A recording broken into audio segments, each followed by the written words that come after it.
notice also in the middle, there's this little hook right here. Some people will prefer Hoyer lifts or patient lifts that have chains on it. What you would see is a chain, and then there's kind of an L. Patients who will, some caregivers really like those lifts. So if you do have one of those lifts, that's what this middle one's for right here. Okay, so now that it's there, say, Mr. Roberts, put your arms like this. Smart. Okay.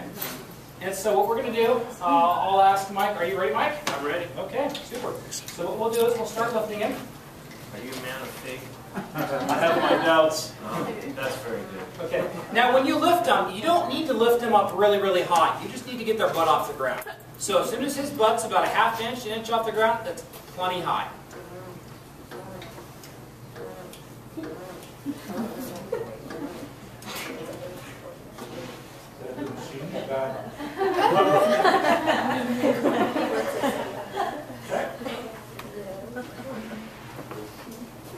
And what you'll notice is also it helps the smoother your surface is, the better it's going to be and easier to move your patients. So this is where it's hard sometimes when I go into someone's house and I see the big thick shag carpet and then the patient's like 350 pounds. I'm like, uh-oh, it's going to be hard to turn those wheels.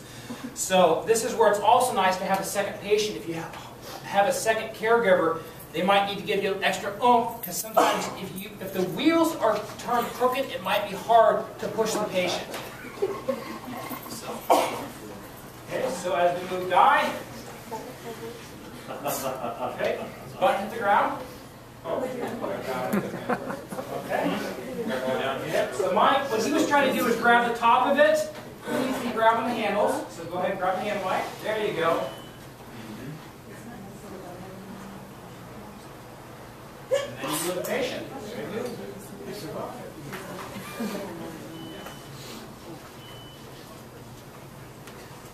Guy didn't scream. He was really, really good. If you've never done a patient transfer before, I would strongly recommend don't practice on a patient. I would recommend practicing on a coworker. Or have them practice on you. So that way if something goes terribly wrong, you can say, dude, stop. This doesn't feel quite right. Where some of your patients might not be able to communicate that. So this is where you get really, really good. You've usually done it a few times and you'll be able to then do it with the patient. Any questions with regard to patient transfers? I have one other device here I'll show you real quickly. It's called a sit-to-stand. And I won't do a transfer. If you can do a patient lift, transfer, you can do a sit-to-stand transfer. And essentially, see, it's the same thing as the patient lift. You want the top right here, but what happens is the patient's feet are going to go right here. And the patient's going to hold on right here. So this is someone who has at least partial weight-bearing ability, but you might not be able to help them up. They don't want to be swung around. So you'll see patients that absolutely refuse to be lifted in a Hoyer lift. But they're open to a sit-to-stand because they still have some control. With this, what you do want to make sure is right here is a calf pad. You want that calf going right about here across their mid-shins. You don't want it too high, you don't want it too low. So if you're using one of these for multiple residents, let's see, you've just gone from Mr. Smith down to Mrs. Smith. Mr. Smith's 6'4", Mrs. Smith is 4'10". You're going to have to adjust that calf pad and make sure it's at the right position. So, but this works basically the same. If you don't know how, definitely you want to try it out first on yourself. Oh yes, this also has a belt that as you put it on, you can also pop it right here to hold it in place. So that way it's not going to swing back one way or another. So that's one of the advantages to this belt, which is kind of nice.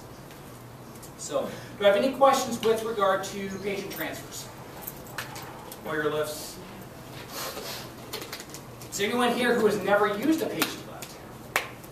Okay. Mike hasn't? Yeah, before today. It was fun when I started this when I started Howard's Medical Supply about 8 years ago. I had never used one either, and someone called me up on the phone and said, hey, how do I do it? And I said, I don't know, but you can come down and I'll show you. And I didn't know what I was doing, so thank goodness I was working with the patient's spouse instead of the patient's themselves, and I lifted them up wrong, and bam, right into the fetal position they went, and they're like, you don't know what you're doing. I'm like, well, you're right. So we figured it out. We've kind of lived and learned over time. So, any other questions? Okay, well that's it for now. So if you do have any questions going forward, we're over at Howard's Medical Supply. Give us a phone call. You can shoot us an email. If you ever have a new product that you're using and you have no idea how to use it, shoot me an email. Say, hey, Eric, I have no idea how to use this product. And we can usually give you a few pointers, because occasionally you will get a new product or you forgot what we just taught you. So thanks for having us, and we look forward to working with you guys in the future.